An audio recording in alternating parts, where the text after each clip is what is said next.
பயத்தை அப்புறப்படுத்து. பயப்படாத. ஆண்டவர் 365 நாட்களும் உன்னை பார்த்து, பயப்படாதே மகனே, பயப்படாதே மகளே, நான் உன்னோடு கூட இருக்கிறேன், உன் வலது கையை பிடித்து பயப்படாத, நான் உனக்கு துணை நிற்கிறேன்னு சொல்லுகிறேன்னு சொல்லி தைரியப்படுத்துகிறார் அவர். கடல்ல நடந்து வந்த பேதுரு இயேசு கிறிஸ்துவை விட்டு தன்னுடைய முகத்தை எப்ப திருப்பினானோ அவன் கடல்ல அந்த பிரச்சனையில அந்த அலைகளின் மத்தியில மூழ்க ஆரம்பித்தான். நீ எப்ப தேவனை விட்டு இயேசுவை விட்டு உன்னுடைய முகத்தை சூழ்நிலைகளின் பக்கமா, பிரச்சனையின் பக்கமா, உன்னை தொல்லைப்படுத்தி கொண்டிருக்கிற மனிதனின் பக்கமா திருப்புறையோ, அன்னைக்கு அந்த பிரச்சனையில நீ மூழ்கி செத்து போவ. நீ உன் முகத்தை என்னைக்குமே இயேசுவுக்கு நேராக்கு. உன் பிரச்சனைகளின் பக்கமா நேராக்காத. உன்னை எப்ப பார்த்தாலும் அழுத்தி குத்தி கொண்டே இருக்கிற அந்த தேவையற்ற சிந்தனைகளின் பக்கமாக உன்னுடைய இருதயத்தை திருப்பாத. பயந்து யோசபாத்து பயந்தான். பயந்து என்ன பண்ணார் தெரியுமா? பயந்து அப்படியே பயத்திலேயே அவன் வாழல. அவன் பயத்திலேயே செத்து போகல. அவன் பயத்தினாலேயே ஒரு வீட்டுக்குள்ள போய் கதவை சாத்தி கொண்டு அவன் அமர்ந்திருக்கல.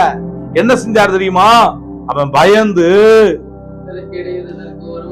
ஒரே ஒரு வழி மட்டும்தான் இருக்கு, கர்த்தரை தேடுகிறதற்கு ஒருமுகப்பட்டு யூதாவெங்கும் உபவாசத்தை கூர்வித்தான். ஒரே வழிதான்.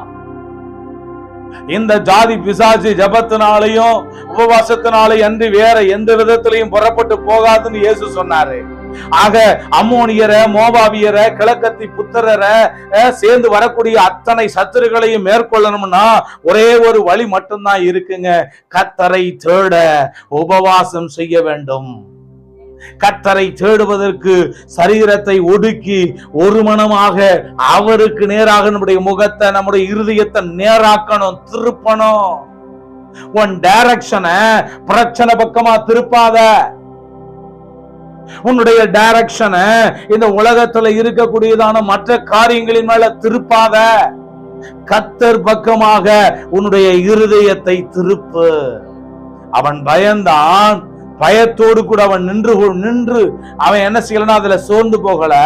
அவன் பயந்து கர்த்தரை தேட யூதாவெங்கும் உபவாசத்தை கூறுவித்தான்.